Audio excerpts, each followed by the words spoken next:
This is Nick. This is Jack. And today's food pod is the best one yet. The top 3 food stories you need to know today. Now, besties, this is episode number 3 of our holiday bonus week. It's the best of food. Our best stories of the year on food, beverages, and restaurants. And Nutella. Send this episode to your buddy who works as a chef or in a kitchen. Or just send it to your hungriest buddy. You know what? Send it to your buddy who can get you a 7 p.m. at Carbone on a Friday night. Send it to that sommelier. That's what you got to do. It'll be a quid pro quo. You send them a great podcast, they send you a great reservation. And they're going to get promoted. Jack, 3 stories for today's food pod. What do we got? Our first story is from January 22nd. My birthday. We got an inside look at one of the world's oldest businesses, Haribo Gummy Bears. Haribo, they became the biggest candy company on earth by staying the same. For our second story, we're going back to May 6th. That's when the new hot IPO of the year was Bubble Tea. Bubble Tea. Boba tea chains were IPOing for billions. But Bubble Tea may actually be facing a Bubble Tea bubble. And our third and final story is from August 5th. While all the other food chains were struggling, one was rising. Yes. Shake Shack. Shake Shack. The $10 Shackburger is proof that perception overpowers prices. But Yetis, before we hit that wonderful mix of stories. Fantastic mix of stories, Jack. When 2024 was beginning, Starbucks was launching their first olive oil coffee. But as 2024 ends, Starbucks is canceling their olive oil coffee. Oleota. Oleotes. That pretty much sums up the year, doesn't it? It does, because 2024 saw more wild food stories in business to make Gordon Ramsay bite a pan. First, remember Chipotle was accused of shrinkage with their burrito bowls on TikTok? Yeah, Jack. And then one bank analyst ordered 75 burrito bowls in order to test their size. And this was the year that Red Lobster sadly went belly up bankrupt. Yeah, blame the all-you-can-eat shrimp buffet or their private equity owner. On the bright side, Sweetgreen opened up a robo restaurant. And Sweetgreen stock tripled. While McDonald's finally started selling their sauces separately. Although McDonald's stock fell. We discovered in this pod this year that Capri Sun invented the juice box. And we discovered that Disney World got a Michelin star. We also invented a new financial food metric. Yeah, we did. ROI, return on ingestment. And we calculated that the avocado, while delicious, is actually the least efficient fruit. Because the avocado has the lowest fruit to pit ratio in produce. You're tossing most of that avocado. Oh, side note, Jack had his very first Dr. Pepper. You still okay? You enjoying it? How you feel after that? Oh, side note, Nick ate a bunch of strawberries, leaves and all. He just popped the entire thing into his mouth. It was controversial. Berrygate. Never forget. Berrygate. And every food business launched a value meal this year. It was hot value summer. So besties, you're about to give a 5-star Yelp review with a terribly taken photo from your iPhone of this episode. Because these are the 3 best food stories of 2024. We're going to need some more napkins. More napkins, please. Excuse me, sir. More napkins. More napkins. 15 years before this song, 2 boys from the Northeast met in the dorm. They had an idea that caused a cultural storm. It's the best one yet, but the best is the norm. Jack, Nick, that's it. I don't even think they need to practice. 50%, that's a fat tip. TBOY City on your at-list. If you know, you know, cause we ready to go. We can't wait no more, so just start the show. Start the show. Yetis, for our first story, we're going back to January 22nd, 2024. Happens to be my birthday, but also happens to be a great story. Happy birthday, dude. Thank you. I appreciate that, man. Let's jump right into the story. Okay, this one is on our favorite gummy bear.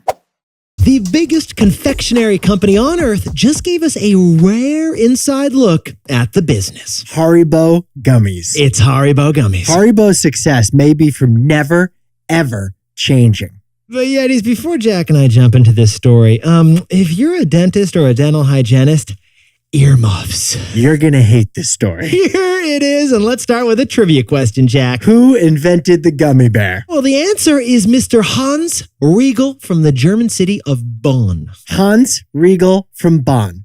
Haribo.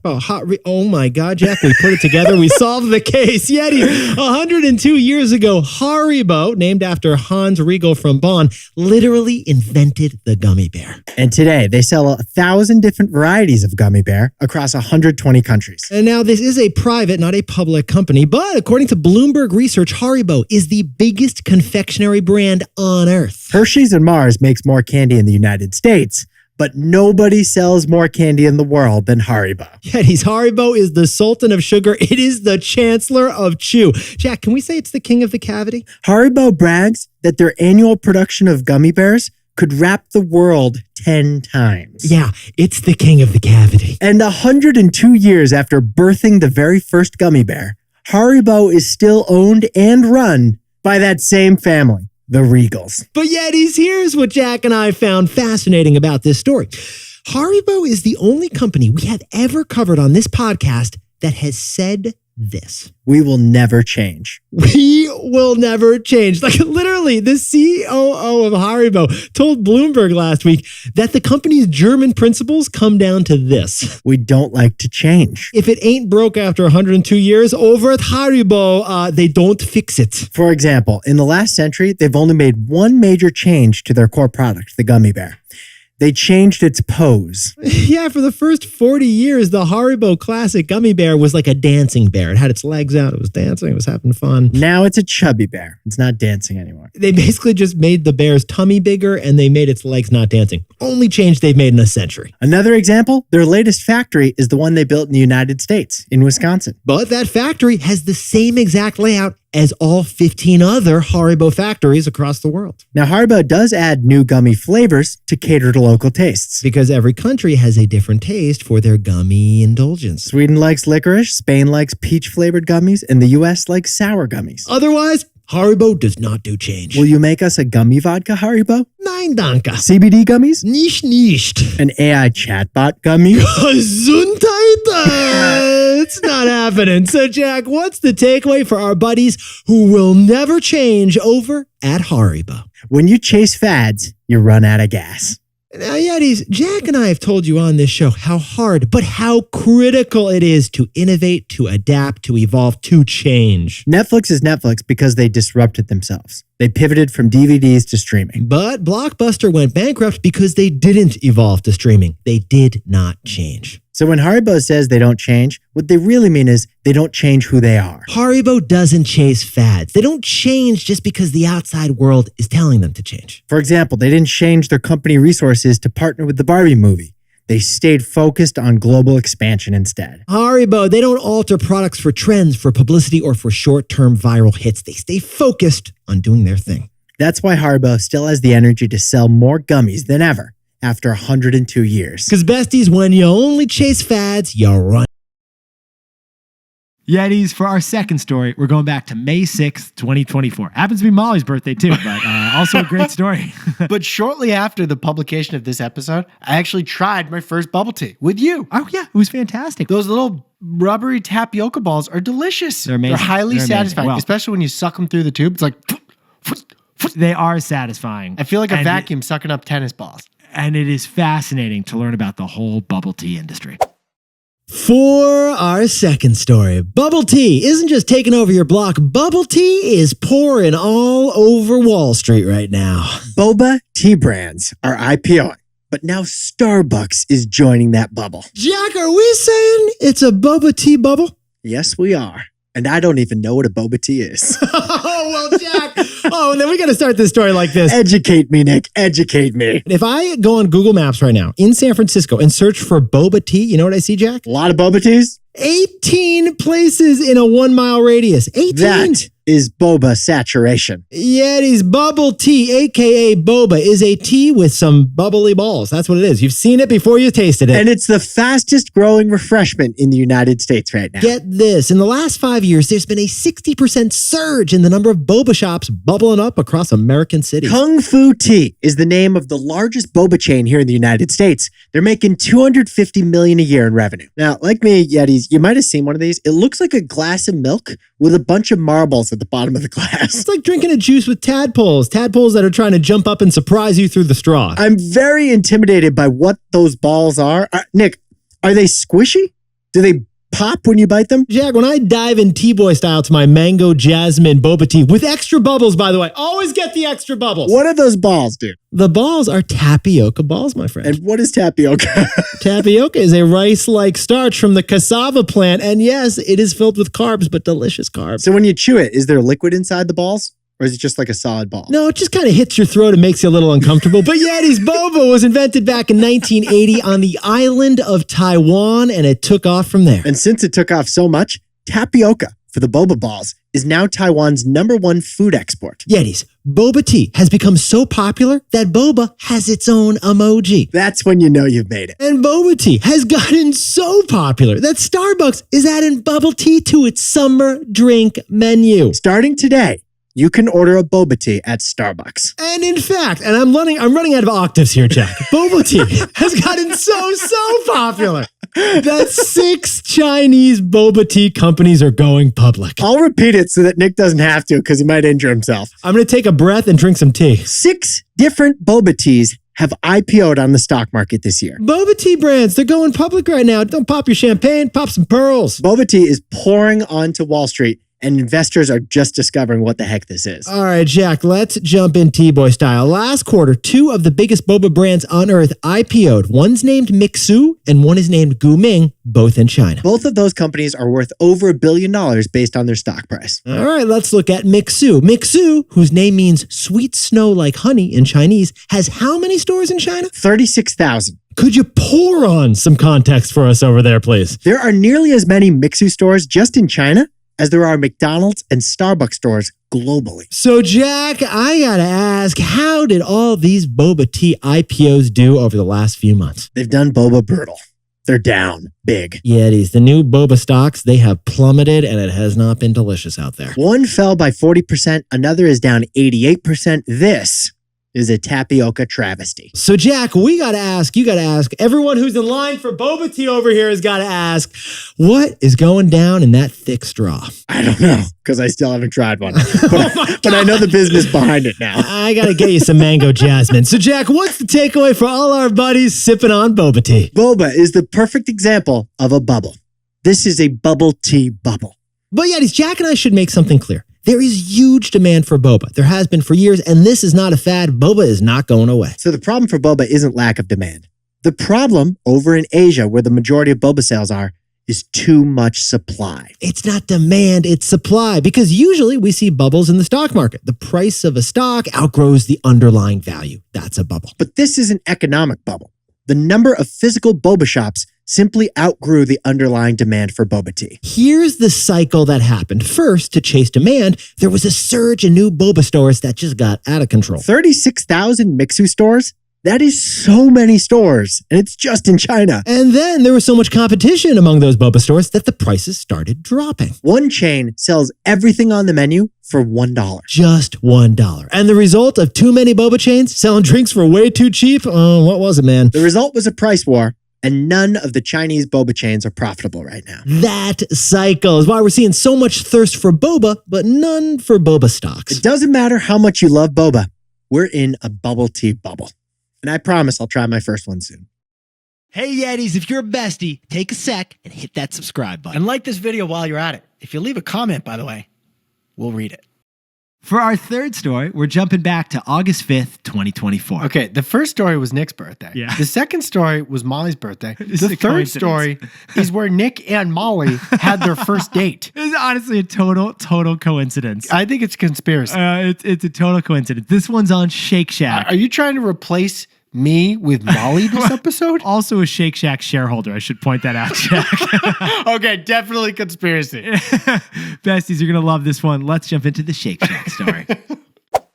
For our second story, the surprise top stock of last week, get this, it's Shake Shack. Shake Shack shows that value doesn't mean low price.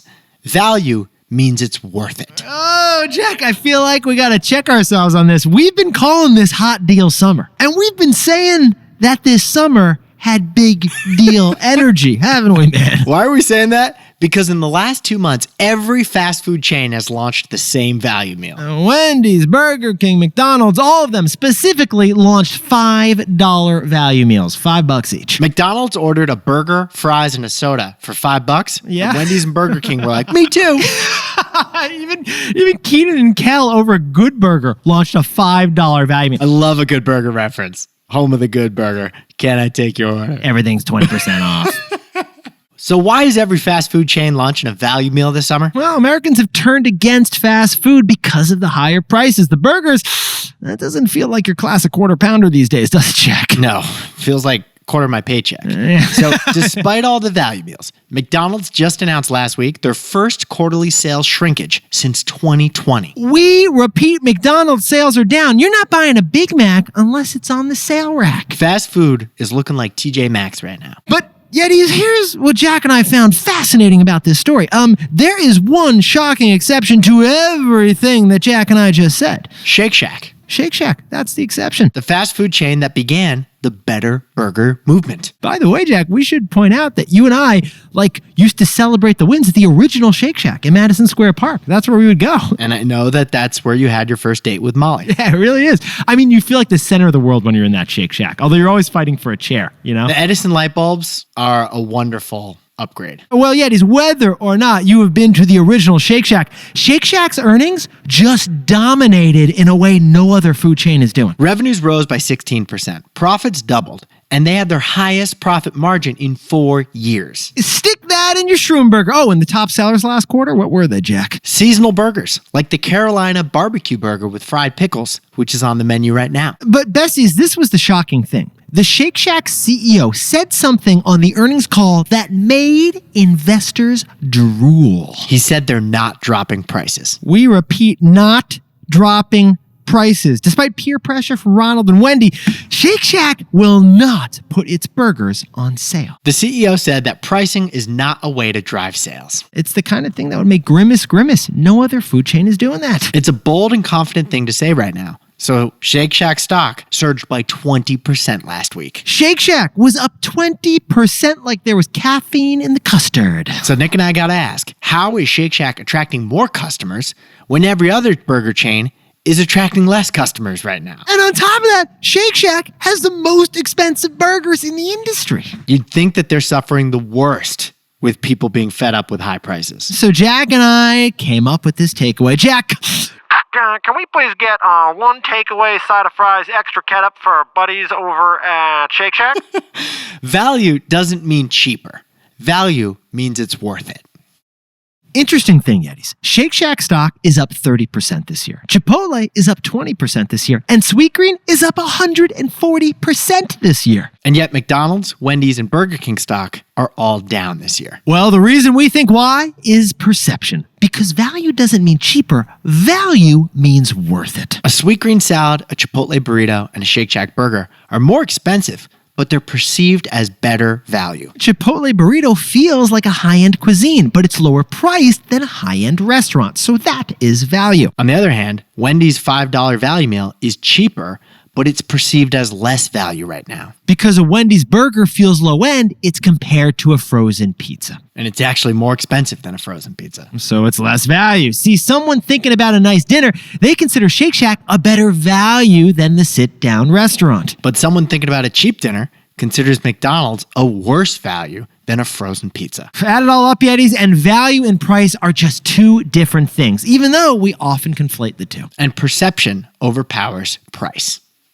Hey, Yetis, if you're a bestie, take a sec and hit that subscribe button. And like this video while you're at it. If you leave a comment, by the way, we'll read it. For our third and final story, across the world, stock markets just finished their worst week in years. And the reason investors are freaking out is the Titanic. You know, Yetis, we'll just cut right to it because it ain't pretty. Awkward update for your portfolio. Jack, you wake up the numbers, please? The NASDAQ stock index fell into correction territory on Friday, Yeah. which means it's down 10% from its recent high. Now, Jack and I told you last week that investors are worried about the huge investments in AI that they may not pay off. It didn't help that on Friday, one famous hedge fund called AI a bubble, saying it was overhyped. But then Jack and I were talking over the weekend and we're like, but wait, markets worldwide plummeted on Friday. So there's got to be something else going on here, right, Jack? We found 3 things that help explain the stock market dive of last week. Which are unrelated to AI, and here they are. First, Japan's stock market fell 9% on Thursday and Friday. It's the biggest 2-day drop for Japan since that huge tsunami happened in 2011. What's going on in Japan? Well, their central bank is increasing rates, which will likely slow down their economy. The second thing that happened last week was Intel stock fell 28% on Friday. That's the worst day for Intel in 50 years. And the reason for that is that the once iconic chip company, Intel, is cutting 15,000 jobs because their business ain't doing well. But the biggest issue overall, Yetis, was in the United States because recession alarms just went off. The worst recession alarms yet here in the United States. Because on Friday, we got the big monthly jobs report that showed a serious jump in America's unemployment rate. So far this year, the unemployment rate has increased from 3.7% back in January to 4.3% today. I know you're thinking, besties, a 0.6% increase in the unemployment rate? That doesn't sound like a lot exactly. But if you apply it to the whole economy, that means 1 million additional people are unemployed. Now, you know that we've said that 4.3% unemployment, that is still historically low. But an increase that fast in that little bit of time, that's an increase that doesn't usually stop. That ends up being momentum. And it doesn't stop because our economy is kind of like the Titanic. If unemployment's rising fast, you can't just tap the brakes. Like the Titanic, it takes a while to slow down. It's a giant ship, not a go-kart. Just ask Kate and Leo. So, Jack, what's the takeaway for our buddies over in the U.S. economy? The Fed drives this ship, but the ship takes forever to turn. Now, Yetis, for 3 years, the Federal Reserve, our central bank, has steered our economy with high interest rates. That has been the direction. The goal was to steer us away from hot inflation, to slow the economy down, to get prices down. And you know what? That worked. Inflation has been slayed, but now our economic ship has turned to a new issue. Unemployment. And it worked. Inflation has been slayed. It was great that the Fed turned the ship in that direction. But now, our economic ship is headed towards a new issue. Unemployment and a potential recession. So now the Fed has to try to avoid that and turn the ship in a new direction by cutting interest rates at their next policy meeting. But here's the underlying problem. Our economy is like a huge ship. Yeah. It takes months or years to turn it into a different direction. It's like trying to boost the economy at the next policy meeting in September. That could just be too late. It would be too long. The new iceberg facing the American economy isn't inflation like the last few years. It's a recession and high unemployment. So hopefully the Fed, the captain of our economic ship, can turn this ship on time. Yetis, those are the 3 best food stories of 2024. But grab another napkin because now we got the best fact yet on food for 2024. Here it is. Nutella was created because of a shortage of chocolate. That's right, Nutella, the legendary hazelnutty Italian spread, also a good skin cream, was invented because of a shortage. That's Here's true, the Jack. story. That's true. Post-World War II, the region of Piedmont, Italy, had shortages of just about everything, including cocoa. But the one thing they were not short on was hazelnuts, which are grown locally, and they also had a whole bunch of ingenuity. So they mixed ground hazelnuts into their chocolate to make the little cocoa that they had go further. It's like the first example of shrinkflation. They didn't have the cocoa, so they used more of the hazelnuts. swapflation. It is swapflation. Good point, Jack. And the result was Nutella. They didn't turn lemons into lemonade. They turned not enough cocoa into Nutella. It's like we always say, necessity is the mother of invention. And Nutella. And skin cream, apparently. And skin cream. Trust us. But that's a story for another pod. Yetis, you've looked fantastic for our 3rd bonus episode of the holidays. Share this with your buddy who likes to eat or likes to buy food. Or anyone who can get you that reservation you really need this Friday night. Jack and I got another bonus pod for you coming tomorrow. HYH TBOY. Have you had the best one yet? If you know, you know.